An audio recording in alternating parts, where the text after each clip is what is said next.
LR Baggs booth. LR Baggs has a lot of cool stuff going on for 2015. Well, thank you very much, Al. I'd like to tell you about our newest product. We've got this thing called a Session DI, and the purpose of this is to allow a working musician to get that finished, mastered studio sound live.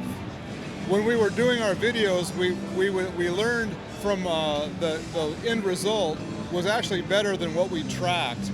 And so like this allows you to, like they do stuff in the studio to your signal that's analogous to Photoshop for a photo.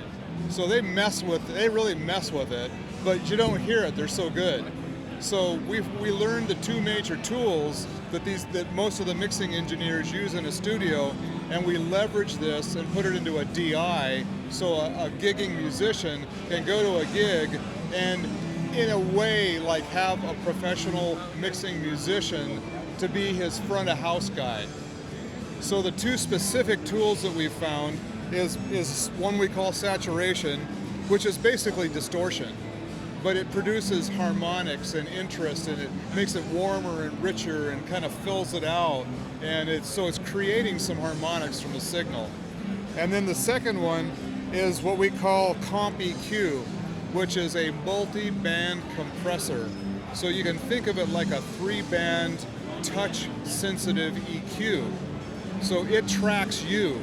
With a typical EQ, you cut low, you cut the bass, you cut the mid, you cut the treble. No matter how hard you play, it always does the same thing.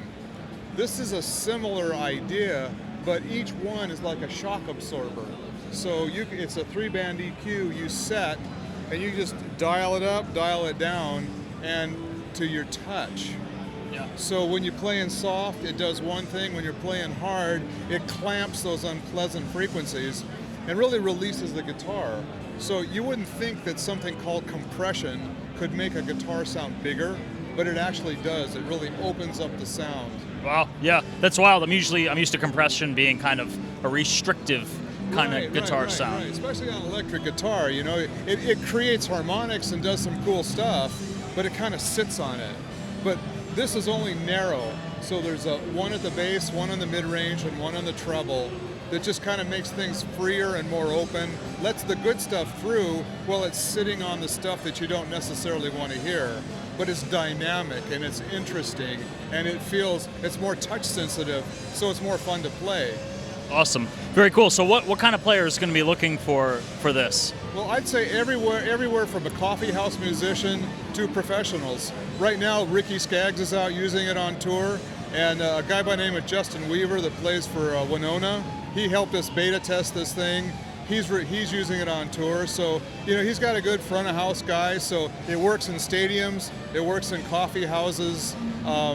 I think if you're going to play a really nightmare gig where you'd want to take your brass knuckles, this might not be the best tool. You might want to have some more remedial things. But if you've got a decent situation, it's going to give you the same sound that you could get from a studio, but live. You know, everybody says studio sound, right? They knock that around like crazy. And we've been guilty of it ourselves a time or two. But this really is a finished studio sound that a live musician can leverage and get that finished sound live. One thing we really prize in our equipment is reliability. You know, it can sound the best thing in the world, but if it doesn't work and it isn't reliable, it's worthless. So we always torture test everything we make. This particular exact unit, we ran over with my truck 4 times. You can see a little of the dents on the knobs, and there's a little scuff mark on the bottom here, but this particular one, we torture tested it, and it still works. Nice, that's very cool, and it's in fine shape. So we're at the LR Baggs booth. Thanks for checking out NAMM 2015. We're gonna get into some sounds now.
you.